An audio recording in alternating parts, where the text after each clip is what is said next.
today's video, we're going to be talking about why I expect this summer to potentially be extremely hot compared to normal, especially in the eastern United States. We're going to be talking all about that. Now, I'm not going to show the whole clip today, but if you are interested in using the beautiful maps that we've been using in these long range videos, you can check out trilogymaps.com. That's my other business that I have just started.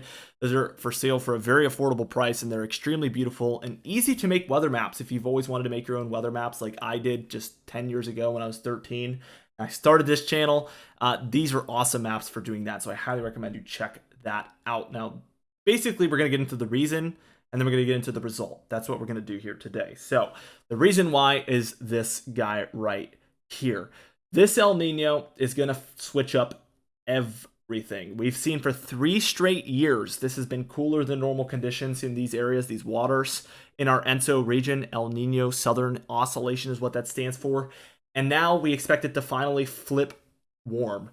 We expect this to, in a big way, dictate what's coming up in the weather. Also, you might notice we have warm waters off the Atlantic here and the Gulf, and that's going to help those coastal areas stay much warmer than normal in most situations. Not only that, but we have cooler than normal conditions in here. This is called a negative PDO, is what we call this. And what this is going to do is everything's moving from west to east, right? Overall, the weather patterns are moving like this. And as they move over these waters, the air, it is influenced by the water. It turns colder, and then it moves onshore to these areas, and we're going to see a trough develop here over the Rockies, I believe, because of these cold waters moving onshore. The coast of the west is a little more used to it, but these rocky areas is where I expect the much cooler conditions. As we take a look at our summer forecast that we uploaded multiple days ago, I'm just going to be updating you guys on this. Now that we've gone into the why, we're going to show you guys this. So you can check out the full video, but I'm basically going to show you everything here today that we used on that video as well. So there is really no need, just to be transparent.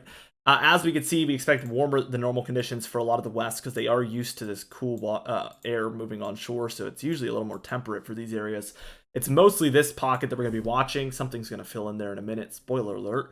But we do expect a lot of warmth here in the east. Those Gulf waters are very warm, and as air masses move up, it's going to be a lot more humid. It's going to be a lot more hot, and overall, very action-packed this summer is my expectations here for the conditions. I really feel this is going to be a very hot summer overall. It's certainly something to look towards and think about as we're moving closer and closer to the summer months. I mean, we're only a month and a half away from meteorological summer. I can't believe it, but meteorological summer starts on June 1st.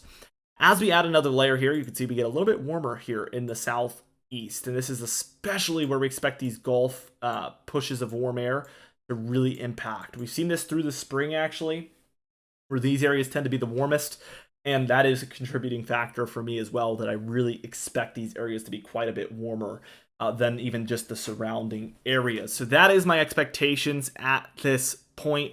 I really feel like this southeast area is going to be a lot influenced by a lot of what's going on in the Atlantic and the Gulf of Mexico. I think those warmer waters are going to play a large role in this. Speaking of waters and playing a role, we do expect that these areas in the Rockies and the Northern Plains, because of a lot of this quick moving air from the west, where that negative PDO is going on out here, that is going to cause things to cool down quite a bit for these areas.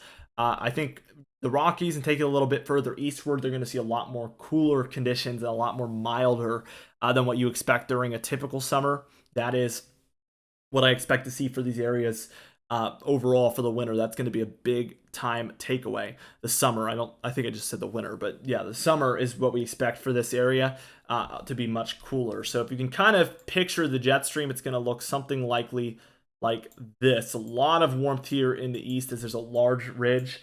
A bit of ridging here along the west pushing up, and then we see a lot of this colder air moving down into the Rockies and those plains areas here. As we add another layer here, you can see an even colder pocket in this area where we're going to see a lot of that cold air pouring into this trough here. Is my current expectations for the upcoming summer overall. Now, we might update the summer forecast as we get closer. I'm not too sure yet, but obviously You guys will know if you subscribe if we do or not. It is pretty early on, so we might have time to make one more. Who knows at this point? Let's talk about the precipitation real quickly, because if it's drier, it's oftentimes going to be a little warmer. That's not always the case, but it is the case sometimes. Also, if it's warmer, it could be more conductive for thunderstorms and more precipitation, so it does go both ways. For instance, this area, it's going to be a little bit warmer in the northwest, and they see more dry conditions, but we see cold and cooler and dry for these areas, and then we see, again, warmer and dry here for the upper Midwest. So it does go both ways here, but overall, we do expect less storminess up here in the northwest and the north central United States. That is our current expectations.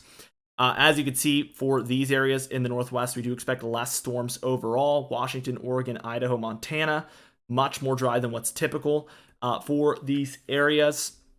As we just transition towards the above average amounts of precipitation, we can see that a lot of the warmth here in the east is going to actually encourage more thunderstorms, I believe, than what's typical. As you see the more humid and warm conditions, we might just see those storms firing up on the daily. A little bit more tropical, if you will, for these areas could be the conditions that we're expecting to see. I also expect quite a few systems to move through the southwest. It is the dry season for them, but we could see a couple of systems move through here.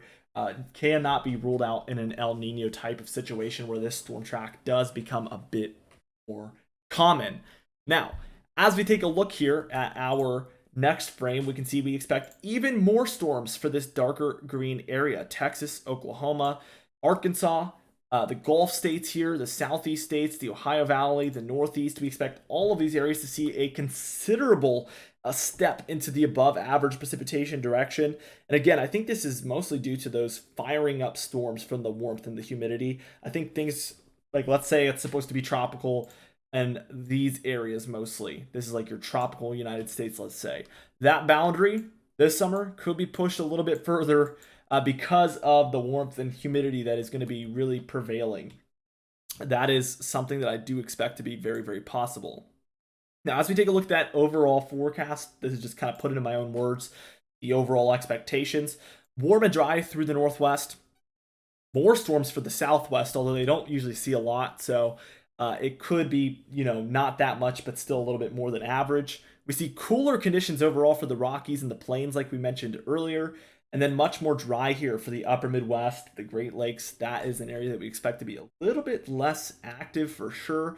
We do expect extreme heat here across the south central and a bit of the southeastern and Gulf states there, as these areas are already very, very hot and extremely hot during the summer. But we expect even above average conditions on top of that, so it could be a very, very hot summer for you guys. We expect severe weather across a lot of these red areas to be possible, as they're kind of the transition area between the cooler and the warmer here. And then we expect very hot and very stormy along the east here in these orange areas from Florida all the way up through New England. We expect a lot of storms to fire up due to mostly this humidity and the warmth. Anyway, guys, be sure to subscribe. We do upload every single day. You can even hit the bell icon for daily notifications when we upload so you never miss one. Be sure to like the video also if you did enjoy it. Leave a comment down below as well. And I will see you guys in the next video.